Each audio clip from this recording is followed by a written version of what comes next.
दोस्तों, आज की कहानी है गधे की अदालत। एक गांव था जहां हर कोई अपने अपने कामों में व्यस्त रहता था, पर उस गांव में रामलाल नाम का एक आदमी था जो बड़ा ही नटखट और मस्त मौला था। वह हमेशा नई नई शरारतें करता और गांव वालों को हंसाने के लिए कुछ ना कुछ नया सोचता रहता था। उसके पास एक गधा था जिसे वह बड़े प्यार से चतुर सिंह बुलाता था। हालांकि गधा बहुत साधारण था, लेकिन रामलाल के लिए वह उसके मजाकों का अड्डा था। एक दिन रामलाल को एक शरारत सूझी। उसने गांव के चौपाल में जाकर जोर से ऐलान किया, सुनो सुनो, मेरे गधे चतुर सिंह ने गांव के सरपंच जी पर मुकदमा ठोका है। कल सुबह गधों की अदालत होगी, सभी गांव वाले गवाही देने जरूर आएं। गांव वालों को यह सुनकर बड़ा आश्चर्य हुआ। सबने सोचा, गधा मुकदमा करेगा, ये कैसा मजाक है।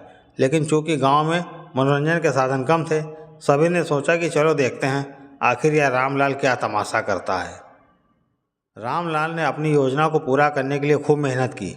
अगले दिन वह अपने गधे को चौपाल में ले आया। उसने गधे के गले में फूलों की माला डाल दी और उसे एक ऊंचे मंच पर बैठा दिया। खुद उसने एक पुरानी फटी हुई चादर ओढ़ ली जिससे वह जज जैसा लगे। फिर उसने चौपाल के बीच में एक बड़ी सी लकड़ी की टेबल लगाई और उस पर एक टूटे हुए ढक्कन को घंटी की तरह रखा। जैसे ही गांव वाले चौपाल में इकट्ठा हुए, रामलाल ने जोर से माइक पर कहा, गधों की अदालत शुरू होती है, चुप रहो, ध्यान से सुनो।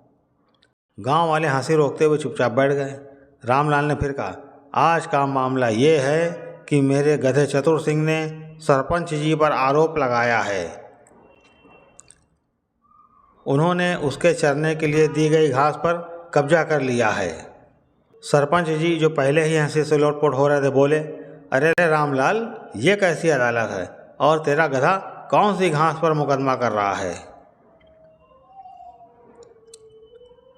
रामलाल गंभीर होकर बोला, सरपंच जी, बात गंभीर है। चतुर सिंह ने बताया कि वह आपके खेत में घास चरने गया था, लेकिन आपने उसे डंडा दिखाकर भगा दिया। यह सरासर अन्याय है। गांव वाले यह सुनकर ठहाके मारने लगे। सरपंच जी ने कहा, रामलाल, ये गधा घास खाता है और तू कहानियां गढ़ता है। आखिर तुझे यह सब करने का फायदा क्या है। रामलाल मुस्कुराते हुए बोला, सरपंच जी, गधे के पास तो बोलने की ताकत नहीं, लेकिन मैं उसका वकील हूँ और यह मेरी जिम्मेदारी है कि मैं उसे न्याय दिलाऊं। रामलाल ने एक एक कर गांव वालों को बुलाना शुरू किया। वह हर किसी से मज़ेदार सवाल पूछता, क्या आपने देखा कि सरपंच जी ने घास पर कब्जा किया? क्या आपको लगता कि गधों को भी न्याय मिलना चाहिए? गांव वाले हंस हंस कर बेहाल हो गए। किसी ने कहा, हाँ, मैंने गधे को घास खाते देखा। तो किसी ने कहा, गधा तो सच में बड़ा समझदार लगता है। आखिरकार रामलाल ने गंभीरता से कहा, अदालत का फैसला सुनाया जाता है। सरपंच जी को आदेश दिया जाता है कि वह अपने खेत की घास का आधा हिस्सा गधे को दें और बाकी आधा हिस्सा गांव वालों का मनोरंजन के लिए छोड़ दें। साथ ही रामलाल को हर महीने गधों की अदालत लगाने का अधिकार दिया जाए। यह सुनकर पूरा गांव ठहाकों से गूंज उठा। सरपंच जी भी हंसते हंसते बोले, अरे रामलाल, तू तो पूरा नाटकबाज है, पर सच में तूने आज सबको खूब हंसाया।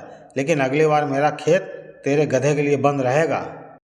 दोस्तों, जीवन में थोड़ी मस्ती और हंसी हो तो हर दिन खास बन सकता है। तो दोस्तों, आपको ये कहानी मनोरंजक थी? कैसी लगी कमेंट कीजिएगा। अच्छी लगी हो तो लाइक कीजिएगा और हमारे चैनल को सब्सक्राइब करना मत भूलिएगा।